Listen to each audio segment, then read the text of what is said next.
জীবনে ফিরে এসেছেন। সর্বশেষ আজ আমার মুক্তির মধ্য দিয়ে 2021 সালে হেফাজতে ইসলাম বাংলাদেশ এবং এদেশের আলেম সমাজের উপর ইতিহাসের অন্যতম এক গভীর ষড়যন্ত্র এবং চক্রান্ত নির্যাতনের দৃষ্টিগুলার পরিচালনা করা হয়েছিল, তার আজকে একটি প্রাথমিক অধ্যায়ের পরিসমাপ্তি ঘটল। আমরা স্পষ্ট ভাষায় বলতে চাই, আমাদের উপর জুলুম করা হয়েছে,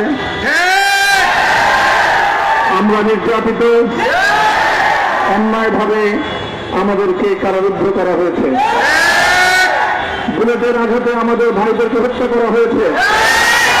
আমরা যখন আমাদের সন্তানদের লাশ এবং তাদের রক্তমাখা বুলেট বিদ্ধ সেই মরদেহকে সামনে রেখে আমরা যখন আমাদের ন্যূনতম প্রতিবাদটুকু উচ্চারণ করতে গিয়েছি, তখন আমাদেরকে কারারুদ্ধ করা হয়েছে,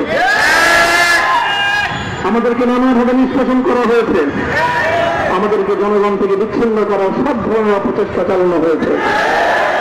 আমি আজ এই মুহূর্তে আমার এই মুক্তি উপলক্ষে আমি বলতে চাই, আমাদের উপর জুলুম করা হয়েছে, এটাকে আমরা সহ্য করে নিলাম। আমাদের ভাইদেরকে হত্যা করা হয়েছে, সেটাও সহ্য করে নিলাম। আমরা আমার সন্তানের লাশ কাঁধে তুলে নিয়েছি, সেটাকেও আমি হাসি মুখে বরণ করে নিলাম। আমাদেরকে অপমান এবং লাঞ্ছনার সব ধরনের ষড়যন্ত্রের সম্মুখীন হতে হয়েছে, সেটাও আমরা হাসি মুখে বরণ করে দিয়েছি। কিন্তু আল্লাহর জমিনে আল্লাহ এবং তার রাসূলের কোন সম্মান এক মুহূর্তের জন্য আমরা বরদাস্ত করে নেব না। আমরা আমাদের সর্বোচ্চ ত্যাগ এবং কোরবানি স্বীকার করতে প্রস্তুত রয়েছি, জীবন দিতে প্রস্তুত রয়েছি। আল্লাহর জমিনে আল্লাহর দিনের ঝান্ডা সমুন্নত করেই আমাদের যাত্রা থামবে ইনশাআল্লাহ। হয়তো শাহাদাত, নয়তো খেলাফত ইনশাআল্লাহ। আল্লাহর জমিনে খেলাফত প্রতিষ্ঠার যে আওয়াজ পৃথিবীর দিকে দিকে উচ্চারিত হচ্ছে, সে আওয়াজ বাংলার জমিনে খেলাফতের এই আন্দোলনকে চূড়ান্ত গন্তব্যে পৌঁছাবে ইনশাআল্লাহ। বাংলাদেশের আলেম সমাজ, হেফাজতে ইসলাম বাংলাদেশ সহ বাংলাদেশ খেলাফত মজলিস সহ সকল ভাতৃপ্রতিম সংগঠন, সকল ধর্মপ্রাণ, ইসলামপন্থী বিভিন্ন ছোটখাটো মতবিরোধ, মত পার্থক্যের ঊর্ধ্বে উঠে যারা এলাহি কালিমাতুল্লাহর এই এক বাণীতে বিশ্বাসী, আল্লাহর জমিনে আল্লাহর দ্বীন কায়েম করতে চাই, আমাদের তাআলা ইলা কালিমাতিন সাওয়াইন বাইনানা ওয়া বাইনাকুম এই এক মন্ত্রে উজ্জীবিত হয়ে আল্লাহর দ্বীনের ঝান্ডা সমুন্নত করবার এই আন্দোলন এবং সংগ্রামের আমি নিজেকে উৎসর্গ করার ঘোষণা করছি। এবং আমার সকল ভাইদেরকে, আমি সকল উলামায়ে কেরামকে এবং ধর্মপ্রাণ মুসলমানদেরকে, ইসলামী নেতৃত্বকে ঐক্যবদ্ধ হয়ে এই সংগ্রামের ঝান্ডা সমুন্নত করবার, ধারণ করবার আহ্বান জানাচ্ছি।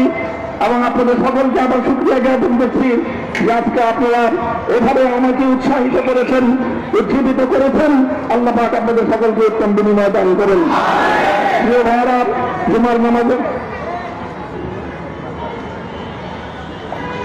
জুমার নামাজের একেবারে ঠিক আগ মুহূর্ত, এখন সব মসজিদগুলোতে জুমার প্রস্তুতি চলছে।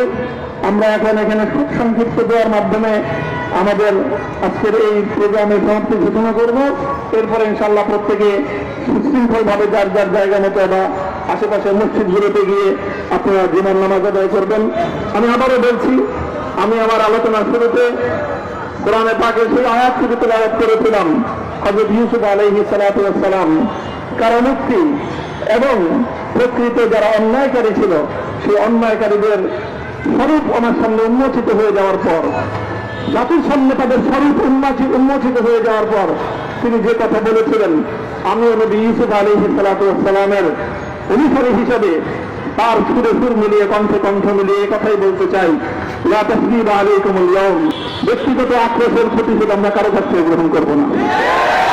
সকলকে আহ্বান জানাই, মাদ্রাসা, স্কুল, কলেজ, ভার্সিটি কোন শিক্ষা ব্যবস্থার ছাত্রদের মধ্যে বিভেদ করার নীতিতে মামুনুল হক বিশ্বাস করে না। আসো, স্কুলের ছাত্র আসো, আমার মাধ্যমে ছাত্র পাশে দাঁড়াও, কলেজ থেকে আসো,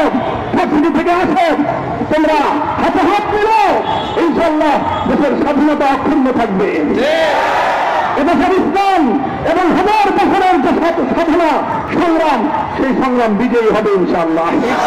এই জনপদ ইসলাম এবং মুসলমানদের জন্য হাজার বছর ধরে এখানে কালেমার ঝান্ডা সমুন্নত করবার জন্য আমাদের পূর্বপুরুষরা যে সংগ্রাম করে গেছেন, সেই সংগ্রামকেই আমাদের কাঙ্ক্ষিত গন্তব্যে পৌঁছানোর জন্যই আমরণ এক সাধনায় আত্মনিয়োগ করতে হবে। সেই আহ্বান আমি সকলের প্রতি ব্যক্ত করছি। তো আখির দাওয়ানা আলহামদুলিল্লাহ রাব্বিল আলামিন।